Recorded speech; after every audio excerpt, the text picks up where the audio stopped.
The movie centers around Velma Dinkley, a member at the Mystery Inc. who now explains her own origin story and the events that led to her developing the greatest team of spooky mystery solvers ever at Crystal Cove High.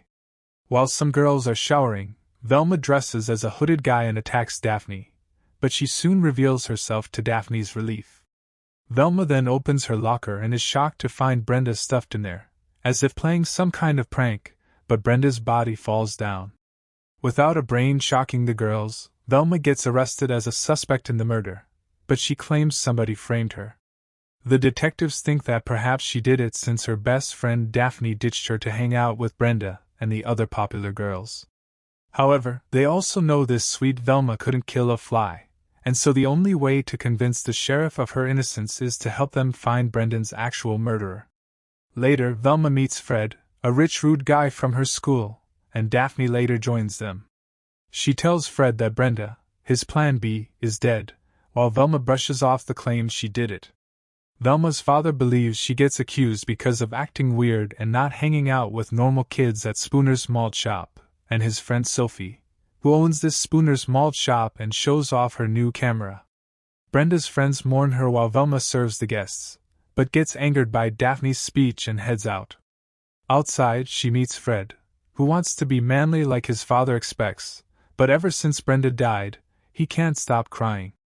Velma also recalls how she figured out her mom smoked cigarettes, and how she used to give Velma little mysteries to solve. But eventually Velma grew bold and sought mysteries to solve on her own.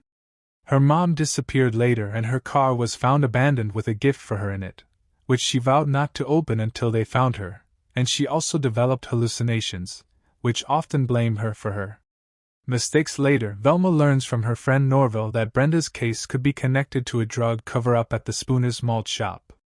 Norville gave Brenda his camera to record anything suspicious there, and she got a picture of something weird in the bathroom, hence why they took her down. So if they find the camera from Spooner's owner Sophie, they could use it as evidence. However, Sophie is proven innocent since she only photographs babies dressed up as vegetables, and so Velma's guilt hallucinations continue. Velma's father also encourages her to stop feeling guilty, since her mom left them, not because of Velma's solving mysteries, but due to her own reasons. So Velma throws away her mom's gift, and the following day she dresses as a normal teen and gets invites to hang out at the Spooner's malt shop and fry. It also defends her from some accusers of the murder. Velma then figures out that Fred could be involved in this, since he uses the bathroom only when alone, and she and Norville sneak into Fred's mansion.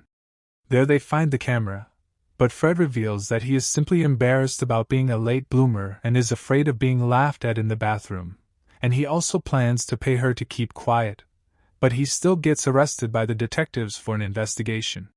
Later, Velma picks up her mom's gift from the garbage.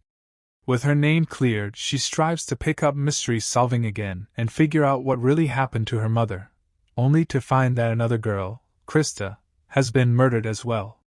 The adventures of Velma continue with the ongoing murders and Fred Jones being arrested as a suspect, and she continues to uncover uglier truths. The arrest of the rich kid, Fred Jones, is aired on the news, and surprisingly, his lawyer is Amon Dinkley, Velma's father, who wishes to become rich through the case, though Velma isn't quite amused.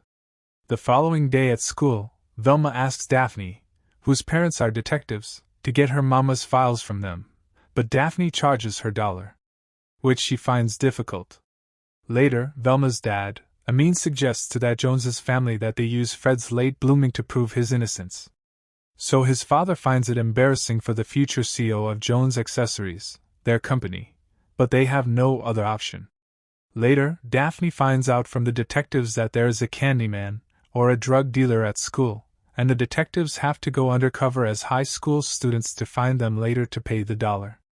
Daphne asks Velma to work for her, also revealing that she is the school candy woman, and she agrees. After Daphne threatens her, Velma distributes the drugs but scares away customers.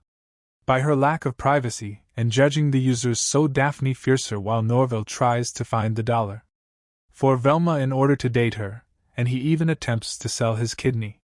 Daphne later reveals to Velma that she sells drugs to hire a private investigator to find her biological family, but the detectives interrupt their conversation and chase them around before they escape.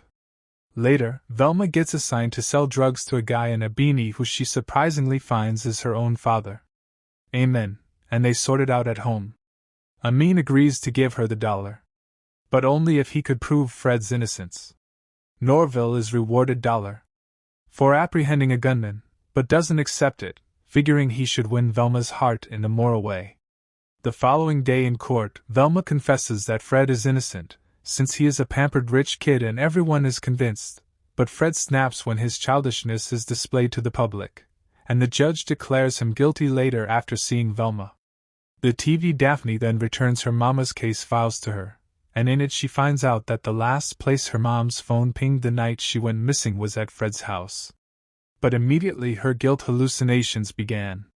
However, Daphne embraces her and kissed her deeply on her lips to stop the hallucinations, while Norville, who was prepared to take Velma out, watches from across the road in disappointment.